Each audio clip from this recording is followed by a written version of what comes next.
Okay, so let's go over what's included in the package with the Fiio K3.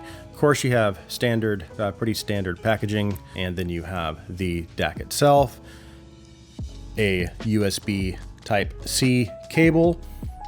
These are basically pads that stick. They're sticky, so you can stick them on the bottom of the DAC, and that will protect whatever surface you're setting this on. It'll also provide a little bit of grip if you're just going to be using it as a desktop, and it'll also act as some padding between this and whatever device you have it strapped to.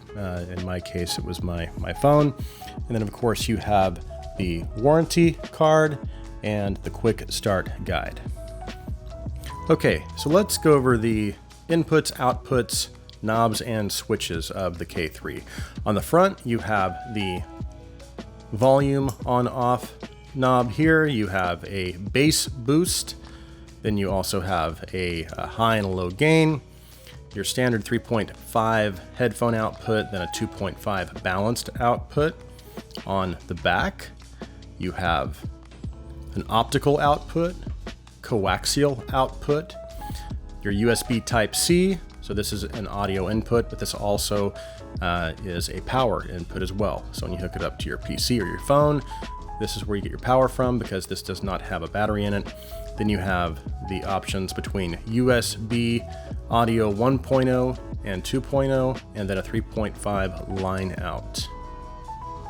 Okay, so let's go over the build of the K3. Of course, my last video, I reviewed the E10K, and I just felt like this one was more focused as far as the design. It was more minimalistic, very simple design, even though it does have a excellent build quality, and it's still very nice, but just more of a minimalistic approach to the design.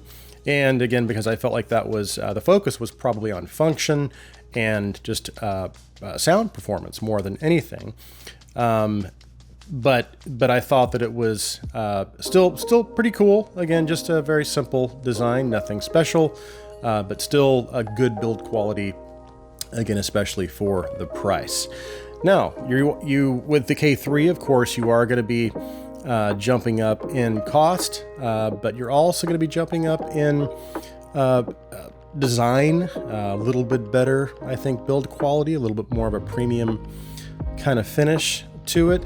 And I like the design of the face here. I love the shape, how the sides are rounded. And of course, the volume knob, it has a little bit of a grip here. Feels really nice to the touch. So overall, I think the design, they just give a little bit more attention to the K3 when it comes to design.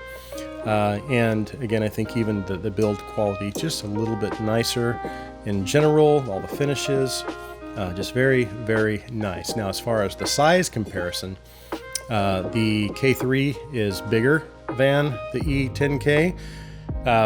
So, and I did notice a little bit of extra bulk in my pocket when I had this strapped to the back of my S21 Ultra.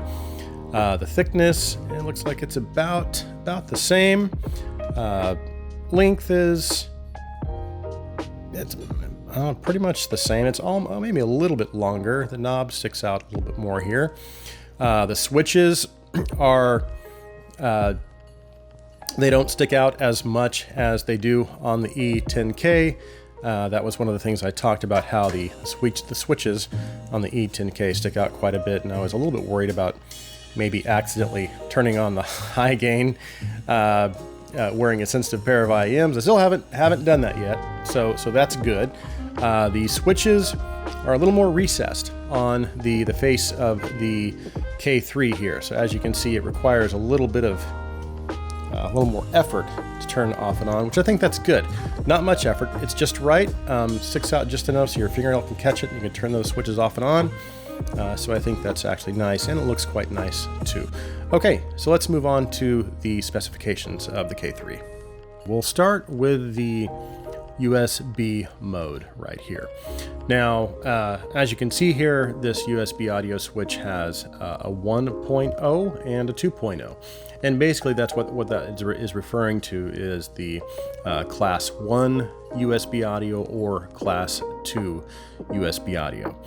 What this does is this gives you the option. So if you don't have access to a class 2 USB audio device, then you can, if you only have access to a class 1, then you just switch it to class 1, and vice versa. If you have access to a PC that can actually output the higher bit rates, which is the 384 kilohertz, also DSD256, then you can switch it over to 2.0. Otherwise, 1.0 is basically that can decode up to 24 bits. So that's basically what that is for. So it just gives you a little bit of flexibility depending on what type of audio output USB class you have access to. And in order to be able to use the USB 2.0, you do need to download a driver off of the website, which I did, and I was able to get the USB 2.0 working.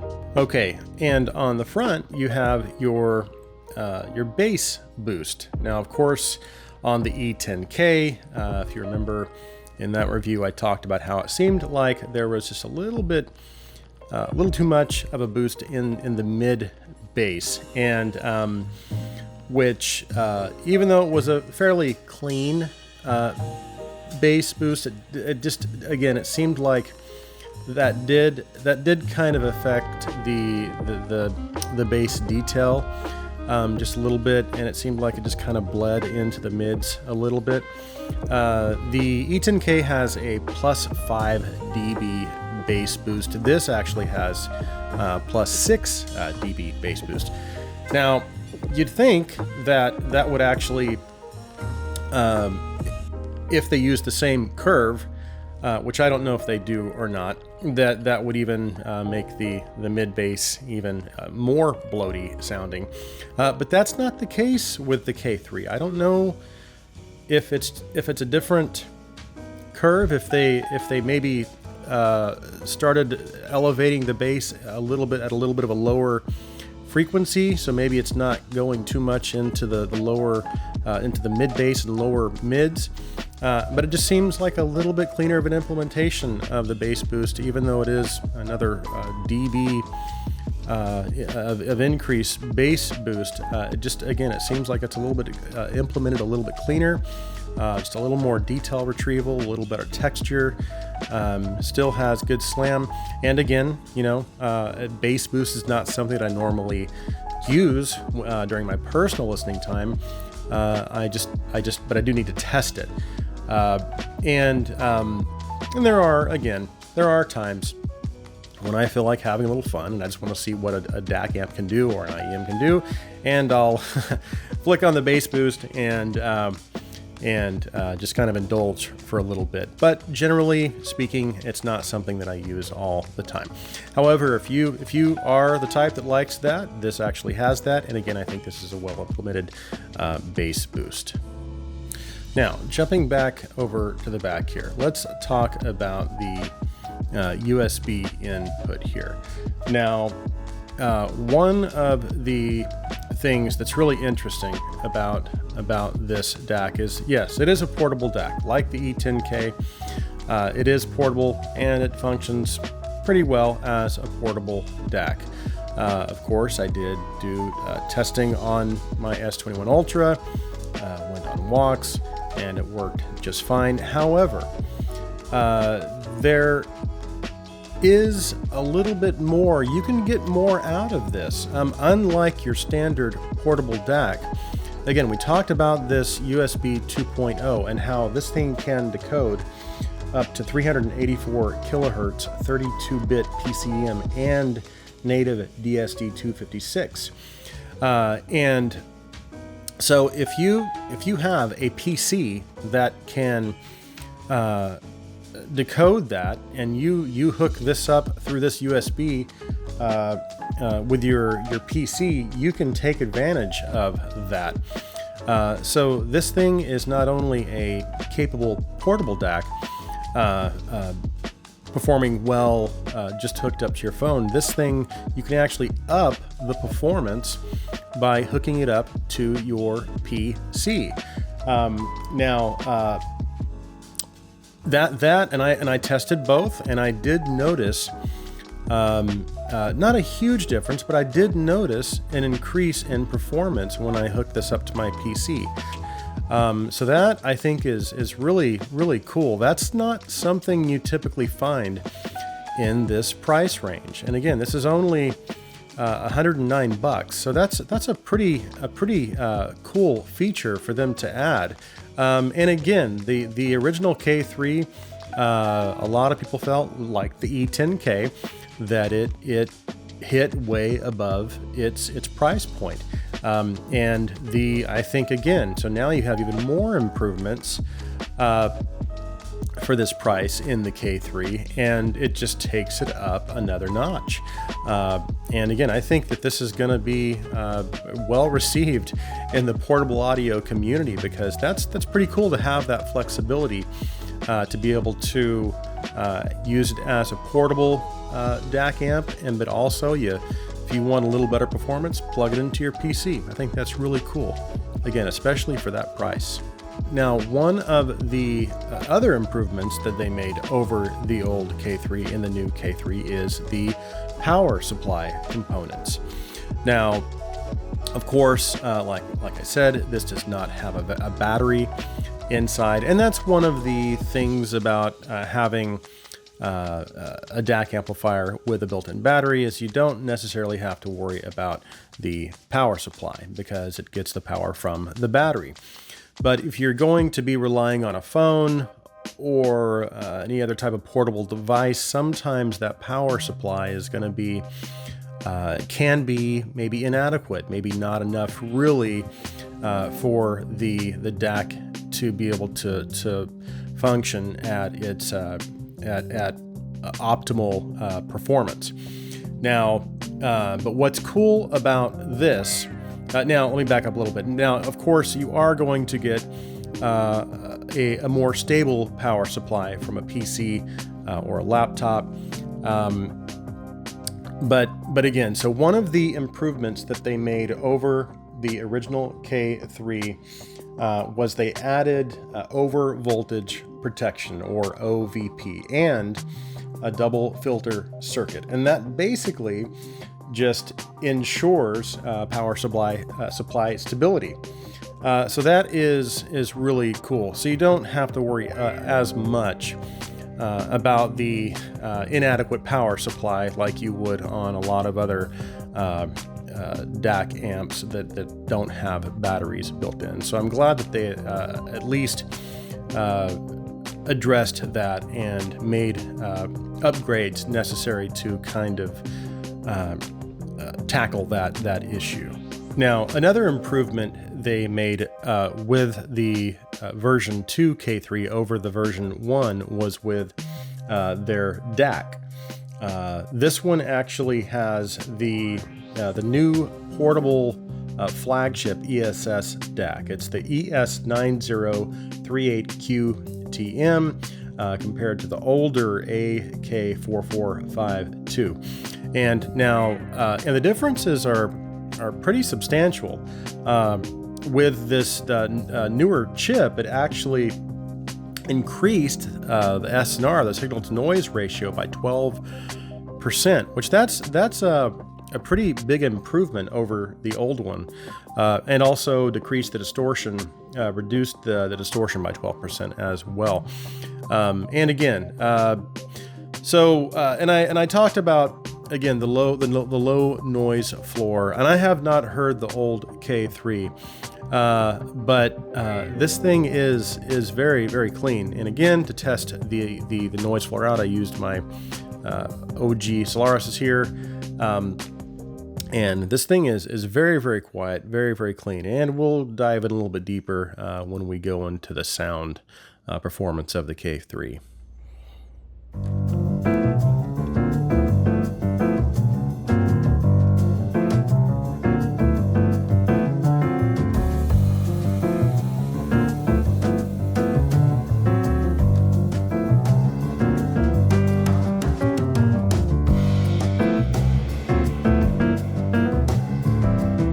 We've gone over all the specifications, all of the improvements that they've made over the old K3. We've kind of compared this a little bit with the E10K, the Olympus 2. But how, I guess the question is really, how does that translate into performance, overall sound performance? And to answer your question is, it translates really well. This thing performs really well. Again, with the low noise floor, everything is just again, super quiet when I'm listening to acoustic music or any kind of, again, music maybe that's just guitar or just a single instrument and a vocal. Any quiet music, you've got that really black background, so you don't have any of that distraction. So if you do have a sensitive IEM like the OG Solaris, it makes that really enjoyable. The bottom line is, the music is only going to sound as good as your IEM. Everything ends up being filtered through your IEM. Again, and I can only compare this to the DACs that I've used in the past. I like, and even then, I want to be careful. Really, I like to only compare it to what I have on hand, because I can literally do an A/B side by side. And like the E10K, one of the things I talked about with the E10K was that of the DAC amps that I had used over the years, under $100 generally, I thought that was one of the best DACs that I have used, and I thought that was a great value under $100. Now, this one is a little more expensive, $109, but that's not a huge jump up in price, but the overall performance level you get is, I would say, easily worth that extra $20 as far as sound performance. And again, not to mention the extra features that you get with the two different USB modes. You get the 2.5 balanced output, and you also get the optical output, coax output, and the 3.5 output. So if you want to run a pair of powered speakers, or just use this as a DAC, you can do that. So that's really cool for just again, 20 more bucks. But as far as the increased sound performance, I would say it's pretty substantial. And again, like the E10K, my thoughts on this are for this price point. This thing is super clean, and definitely plenty of power to push. One of the hardest IEMs I've ever owned to drive is the Nana 2.0 here. That thing likes power, and the E10K was able to power that with the high gain mode on. This also can power it easily with the high gain mode on, and actually really even in low gain. So this thing is very versatile again, and the sound quality is very good. Good dynamics, really good clarity, and again, even with the bass boost, for those of you who like to use a bass boost, I think you'll be very pleased with the performance of the implementation of the bass boost switch. I think they did a very good job.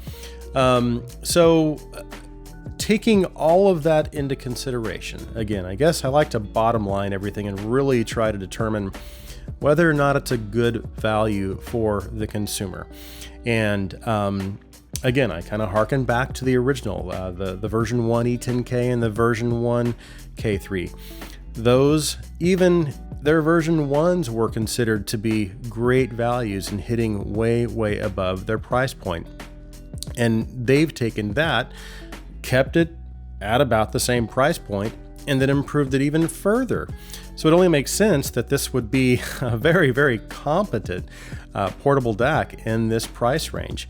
And so just to kind of recap all that you get for that price, you have the new upgraded DAC that gives you the 12% lower distortion, the 12% increased DAC performance. You have the USB power, the newer internal power supply that gives you, it offers that more stable power. Again, when you have a DAC that does not have a built-in battery like this one, you're kind of relying on whatever power supply that you're using to be able to provide the power.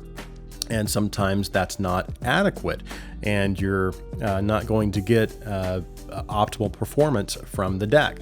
So that little improvement they added, that allows you to be able to really enjoy this at optimal levels. Then you have, again, you've got the optical out, you got coaxial out, 2.5 output, high gain, low gain, the option of USB 1.0 and 2.0. You have excellent build quality. And again, one thing I didn't talk about was how light this was. It feels very solid, very strong, but it's not heavy at all. So for those of you who are going to be using it as a portable DAC, I think you're going to be very pleased with how little weight that it adds. Bottom line, is the K3 version 2 still an awesome DAC for the price? And the answer is absolutely yes, 100%. I love this DAC. I'm going to be getting a lot of use out of it. I've been kind of going back and forth between the E10K and this one. I've been using this one more, not only because I've been having to test it, but also because the sound is just a little bit cleaner. And again, I like using the 2.5 output on this as well. So this little DAC has been pretty awesome to be able to use this. I think a lot of people like the version 1 K3 are going to be really, really happy with this DAC. So I have to give Fiio props. They did it once with version 1. They're doing it again with version 2. This thing is a killer little DAC. So that concludes my review of the K3. I want to thank all of my viewers. I want to thank Giz Audio again for the opportunity to work with them. I've been having a lot of fun working with the Giz Audio channel. I'm still, of course, operating and maintaining my other audio in reviews channel. So please jump over and check that channel out as well. Please like this video. Please share this video. You guys are awesome. Hope you have an awesome day.